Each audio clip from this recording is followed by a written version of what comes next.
Hello, lovely bookish friends. Welcome back to the Bookshop by the Sea. My name is Freya. If it's your first time, welcome. Welcome to the coziness.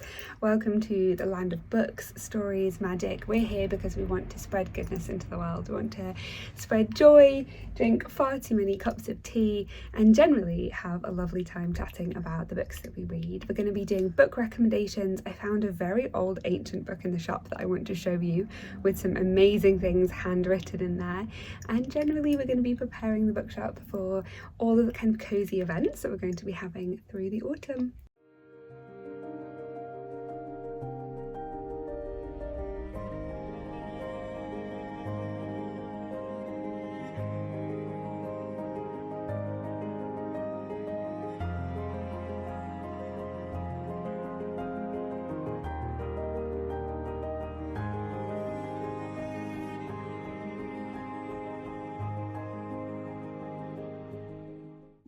We are also going to be doing a Q&A video because we've had so many wonderful responses and comments, and I love reading them all, but I also want to answer the questions. So if you have any questions about the bookshop, how I started it, or maybe what I'm excited about it, or what I'm doing with it, or just where we get the books from, like any questions at all, put them in the comments below and I will read through them, make a load of like lists, and then answer them as well.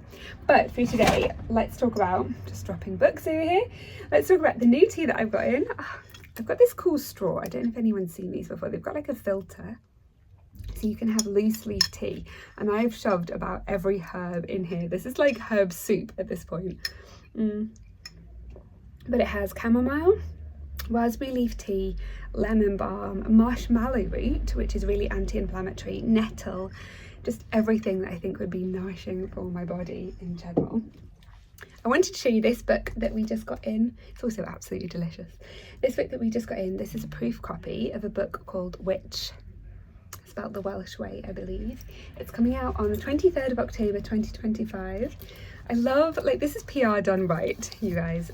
It's got some little real lavender. We've actually got a fake lavender here that you can see. So I'm going to stick that in there and then really confuse everyone because they're going to start smelling the real lavender. Wrapped up, got a little bookmark with a wax seal, very nice. This is from Mariella Stunning, who is one of our favourite authors in here. She lives locally and she writes about women, and this is a book about the witchcraft and the witch trials in Wales.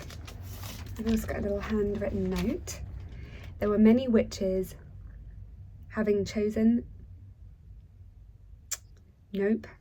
Oh, it's from a 1600 poem. Can't quite read the writing, so I'm going to look at that a bit more closely, but that's very cute, written on parchment paper. And then we've got her actual book. So it's set in 16th century Wales. Amidst relentless rain and failing crops, a woman is accused of witchcraft. Talk of witchcraft, convictions and hangings begin to cross the border from England, reaching and influencing gentry and families, villagers alike. Ooh. Told from the perspective of Dolly Mariad, a naive but headstrong young gentry woman living on the outskirts of fictional town in the border of Wales. Okay, this is the advanced proof copy, so the actual cover might not look quite like this, but it looks really interesting. It's published by Honno, who published Welsh Women. So if that is your kind of book, let me know. I love stuff that's based on history. But along that theme, we actually also have this amazing book that came into the shop a while ago. I thought I'd show you because I don't think I've ever quite seen anything like this, to be honest. This is perfectly ordinary from the outside, just a regular notebook. I don't know how old it is. It's just a lined notebook. There's nothing in it that says how old it is. But when you open it, it says just handwritten herbal remedies, etc. Page 1. Somebody has literally handwritten, I mean, from the looks of it, it's at least over 100 years old, but somebody has handwritten individual remedies and cures for like the old way of curing. You've got toothache, oil of cloves for an aching tooth. Plug any cavity with cotton wool soaked in the oil and massage the gums and affected jaw area with the oil as well. We've got a cold cure. To really cure a cold more rapidly, Then Any Modern Wonder Drug. Who knows when this was written? What was the modern wonder at the time? It says yarrow, balm, 2 ounces, 1 ounce, red sage, 1 ounce, angelica, 1 ounce. And then it's got the recipe: simmer in water. It carries on. When a cold is cleared this way, it is a long time before you can get another. This is the full recipe. And the whole book is just filled like this. It's got old notes and letters, and just somebody has gone through. This is a letter to someone with a recipe for ginger beer in it. It's got literally 137 different handwritten remedies all the way through it for literally anything you can think of. I think that this is so unique. Whooping cough, coughs in general. If anyone is interested in this kind of thing and would like a photo of one of these, I'm kind of waiting for someone to come in who might actually like want to try one of these recipes out. I feel like insomnia might be one that's here that someone could try. Peppermint, 1 ounce, rue, 1/2 ounce, wood betony, 1/2 ounce. We'll put some on our social medias maybe if anyone's interested in this kind of thing, but I thought that was unbelievably cool.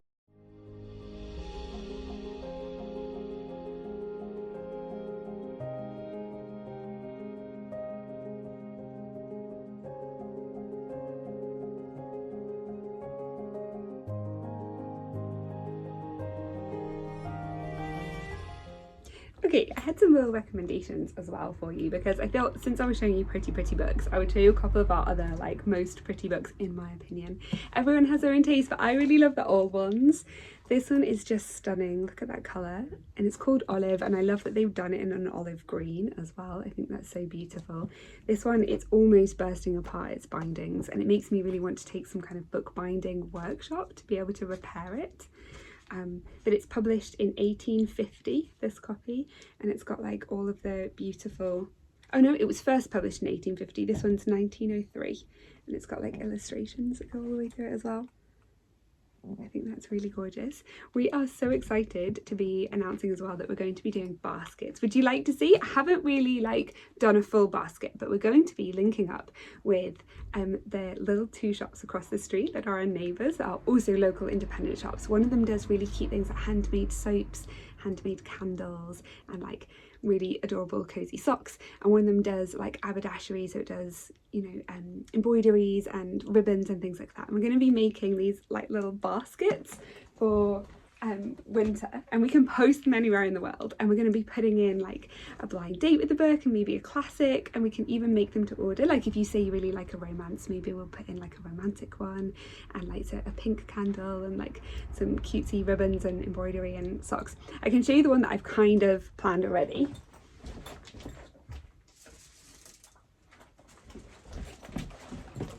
This is kind of like what it's going to look like. This was my example today when I went to the other shops and I was trying to persuade them, because I'm always trying to rope them into my ideas, like, oh, wouldn't this be fun if we did this? So this was my idea. We've put some local honey in there and a little tea bag as well, and like a bookmark and a blind date, and then tomorrow they're going to add in like the ribbons and the candles and the socks and things, and then people will be able to like order this. And I thought that'd be really cute, like a winter basket or autumn basket, like a bear basket, or for Christmas as well.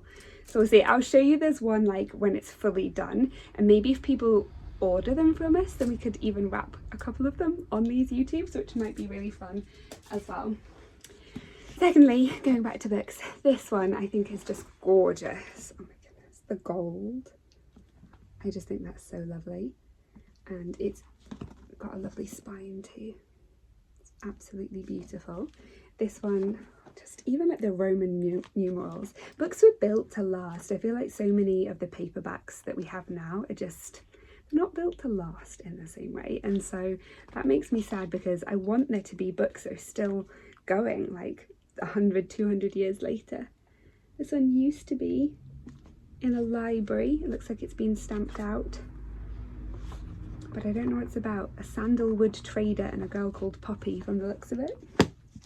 Okay, one more recommendation for you. This one is one of my all-time favourites. This is Jane Austen's Emma.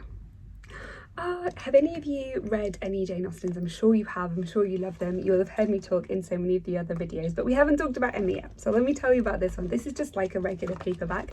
I often end up reading the pretty paperbacks and then having the gorgeous hardbacks just as like copies on my shelves. But Emma is about, it's one of her bigger ones.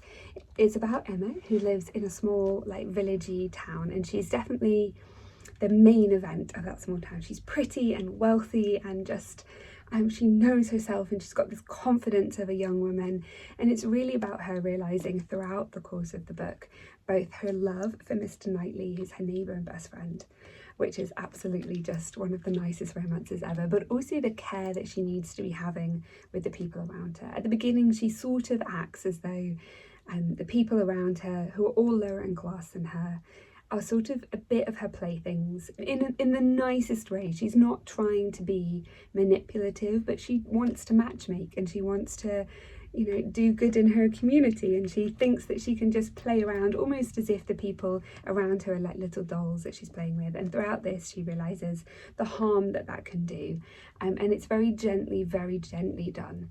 You know, she has her father who's an invalid, and she has a real heart for him as well. And so seeing the way that she grows and develops through the book with her kindness, and also the way that Mr. Knightley calls her to account for that and says, you know, you shouldn't be treating people like this. I think it's absolutely lovely, and it's just, yeah, the way he holds her to account and calls her out for it is just something that I think we all want in a partner. So it's really beautiful and very gentle. And if you're looking for something, yeah, that's set in a little quintessential Highbury, quintessential little English village, then this would be a perfect choice for you. And if you like Emma as much as I do, please let me know why in the comments. And if you don't like her, because some people don't, some people think she's quite entitled, then please let me know as well, because that would be really interesting.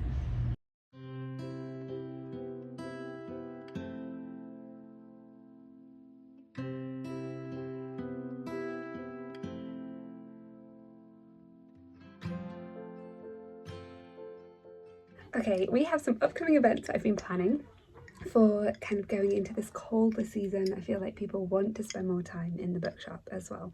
So we've got some cold, kind of cozy, colder events. Obviously we have our book club always, and we have our romance book club as well. So feel free to like join. Wouldn't it be fun if we did an online one soon of those? So as long as we keep getting the subscribers, which is just so lovely.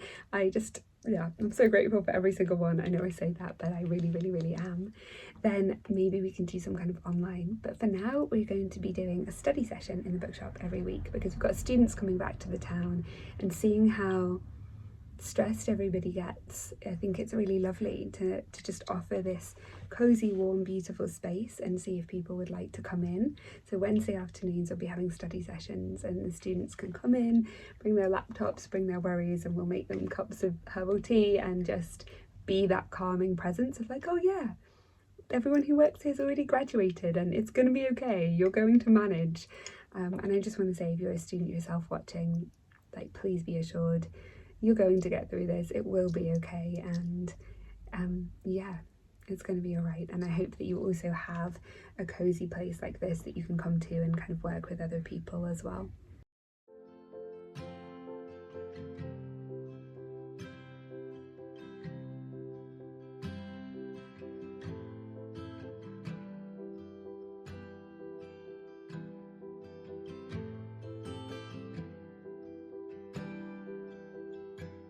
I just thought to finish I would read you from this tiny little book. It's completely battered, and so it might not survive much longer, but at least this way, if I read a bit out to you, it's almost like it's living on through this kind of video and through all of you hearing it as well.